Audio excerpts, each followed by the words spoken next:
क्या आप जानते हैं कि हमारे शरीर को रोगों से लड़ने की शक्ति कहां से मिलती है? किस तरह हमारा शरीर इन्फेक्शन से लड़ता है? आखिर कौन इसे शक्ति प्रदान करता है? इसका जवाब है इम्यूनिटी, जिसे रोगों से लड़ने की ताकत भी कहते हैं। ये इम्यूनिटी ही होती है जो हर तरह के संक्रमण से लड़ती है। पर आखिर इम्यूनिटी होती क्या है और ये किस तरह से काम करती है? आप ये देखिए कि जब हम लीवर की बात करते हैं तो आपके दिमाग में लीवर की तस्वीर आप इमेजिन करते हैं। उसकी अंदर ही अंदर एक इमेज चलती रहती है। ऐसे ही जिन अंगों या जगहों के बारे में आप जानते हैं तो उनकी तस्वीर आप अपने दिमाग में देख पाते हैं। एक्सरसाइज करने से इम्यूनिटी बूस्ट होती है, काढ़ा पीने से इम्यूनिटी मजबूत होती है। पर आखिर आप इम्यूनिटी को किस तरह से देखते हैं या उसकी कैसी तस्वीर आपके दिमाग में बनती है? दिमाग में एक अच्छी तस्वीर तभी बनती है जब हम उसके बारे में जानते हैं। इम्यून सिस्टम क्या है? इम्यून सिस्टम ऐसे जीवों का जमावड़ा है जो क्रिया करते हैं। इसे आप एक सेना के रूप में भी देख सकते हैं। जिस तरह देश को दुश्मनों से बचाने के लिए एक सेना होती है, उसी प्रकार हमारा शरीर भी एक देश की भांति ही है। और इस देश की इम्यून सिस्टम आर्मी हर पल तैनात इन अदृश्य आतंकवादी बैक्टीरिया आदि से लड़ता रहता है।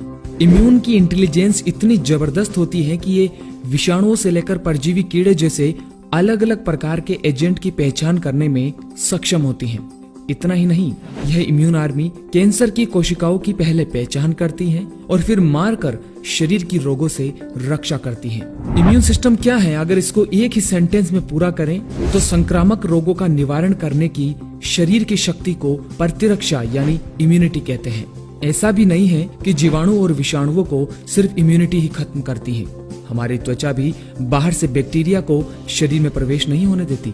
साथ ही आमाशयिक रस जो खाना खाने के बाद उसे पचाने के लिए रिलीज होता है, जिसे हम HCl एसिड कहते हैं, उस एसिड में जीवाणु और विषाणु जाते ही नष्ट हो जाते हैं। किंतु यह इम्यून सिस्टम यानी प्रतिरक्षा के अंडर में नहीं आता। ये तो शरीर की रक्षा के प्राकृतिक साधन है।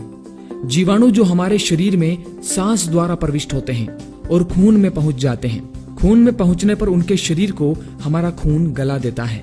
जीवाणु के घुलते ही उनकी बॉडी से प्रोटीन उत्पन्न होते हैं और उन्हें नष्ट करने की शक्ति हमारे खून में ही होती है। ऐसा खून में मौजूद एक रासायनिक वस्तु के कारण हो पाता है जो बैक्टीरियोलेसिन कहलाती है। आप एक बात याद रखें कि हमारा इम्यून रक्त में ही काम करता है। रक्त के बाहर हमारा इम्यून काम नहीं करता। हमारे खून में कई सारी जीवाणु नाशक शक्तियां भी होती हैं। हमारी WBC व्हाइट ब्लड सेल्स तो इतनी पावरफुल होती हैं कि जीवाणु के साथ साथ बाहर से आने वाली सारी वस्तुओं को खा जाने की शक्ति होती है। इसलिए इस कार्य को जीवाणु भक्षण भी कहा जाता है। यही नहीं, हमारे खून में जीवाणुओं को बांध देने की भी शक्ति होती है, जिससे उनकी गति करने की शक्ति नष्ट हो जाती है। जीवाणु शरीर में जीव विष उत्पन्न करते हैं, लेकिन हमारे प्रतिरक्षक जीवाणु में इन विषयों को मारने वाली शक्तियां भी उत्पन्न होती हैं, जो प्रतिजीव विष एंटीऑक्सिन कहलाती है और यही विशिष्ट प्रतिरक्षा कहलाती है। अब जानते हैं कि इम्यूनिटी किन गलतियों से कमजोर होने लगती है। अगर आपका खानपान और लाइफस्टाइल ठीक नहीं है और आप कसरत नहीं करते हैं तो इम्यूनिटी कमजोर होना स्वाभाविक है। कुछ लोगों में इम्यूनिटी की कमी जन्मजात होती है, लेकिन ऐसे लोग बहुत कम होते हैं। अगर किसी में रोग प्रतिरोधक क्षमता की जन्मजात कमी नहीं है तो इम्यूनिटी को बढ़ाया जा सकता है, लेकिन इसके लिए लाइफस्टाइल में बदलाव करना बेहद जरूरी है। योग की इसमें अहम भूमिका होती है। कहा जाता है योग भगाए रोग, और इस कहावत से सिर्फ योगाचार्य ही नहीं बल्कि डॉक्टर और आयुर्वेदाचार्य भी सहमत हैं। रोग प्रतिरोधक क्षमता बढ़ाने के लिए आसन, प्राणायाम और ध्यान तीनों जरूरी है।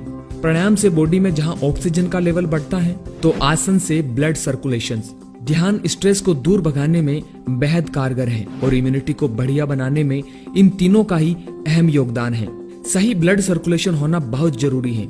जिन भी अंगों में रक्त का प्रवाह ठीक रहेगा वे ठीक रहेंगे, लेकिन इसका यह मतलब भी नहीं है कि आप लगातार काम करते रहें और शरीर को आराम ही न दें। जरूरत से ज्यादा थकान होने पर भी इम्यूनिटी पर बुरा असर पड़ सकता है। इसलिए काम करते समय बीच बीच में थोड़ा रेस्ट करते रहें। भोजन के बाद भी तुरंत काम में नहीं जुट जाना चाहिए, क्योंकि इससे हमारे शरीर के अंग खाना पचाने के बजाय दूसरी गतिविधियों में जुट जाते हैं। भोजन करने के बाद कम से कम 5 मिनट रुककर ही काम शुरू करना चाहिए। रोग प्रतिरोधक क्षमता को मजबूत बनाए रखने में नींद का अहम योगदान होता है दोस्तों, और सभी लोगों को रोज कम से कम 6 से 7 घंटे की नींद जरूर लेनी चाहिए। साथ ही अगर आपका पेट खराब रहता है और आप कब्ज से परेशान है तो आपको तुरंत सतर्क हो जाना चाहिए, क्योंकि लगातार कब्ज रहने से रोग प्रतिरोधक क्षमता पर बुरा असर पड़ता है। अगर खाना ठीक से पचता है तो कब्ज की संभावना नहीं रहती, इसलिए रात में देर से खाने से बचना चाहिए। और अगर देर से खाते भी हैं तो हल्का खाना खाएं और ग्रीन वेजिटेबल सूप पिएं ताकि पाचन तंत्र पर कम से कम जोर पड़े। आयुर्वेद के नजरिए से देखें तो ग्रीष्म और वर्षा ऋतु में इम्यूनिटी का स्तर सबसे कम होता है, जबकि इससे उलट हेमंत और शिशिर यानी सर्दियों की शुरुआत और अंत में हमारी रोग प्रतिरोधक क्षमता सबसे बढ़िया रहती है। बसंत और शरद में इम्यूनिटी मध्यम स्तर पर रहती है। इसके साथ अपनी प्रकृति के अनुसार यानी वात, पित्त और कफ को ध्यान में रखते हुए सही खान पान भी अहम है। दोस्तों, हर 2 महीने में हमारे वातावरण में बदलाव होता है और इसका सीधा असर हमारे शरीर पर पड़ता है। बदलते मौसम में जिनकी इम्यूनिटी, रोग प्रतिरोधक क्षमता अगर कमजोर है तो उन्हें सर्दी, खांसी, बुखार जैसे वायरल इन्फेक्शन भी हर बार ही होते रहते हैं। बार बार होने वाले वायरल इन्फेक्शन और चमड़ी से जुड़े रोग, एक्जिमा, सोराइसिस, दांत का होना हमारी कमजोर इम्यूनिटी को दर्शाता है। अगर आपको भी यह प्रॉब्लम्स हैं तो सावधान हो जाइए और वीडियो में बताई बातों को फॉलो करना शुरू कीजिए। इम्यूनिटी को बढ़ाने के लिए आप आयुष मंत्रालय द्वारा बताई गई आयुर्वेदिक औषधियों का काढ़ा बनाकर भी सेवन कर सकते हैं।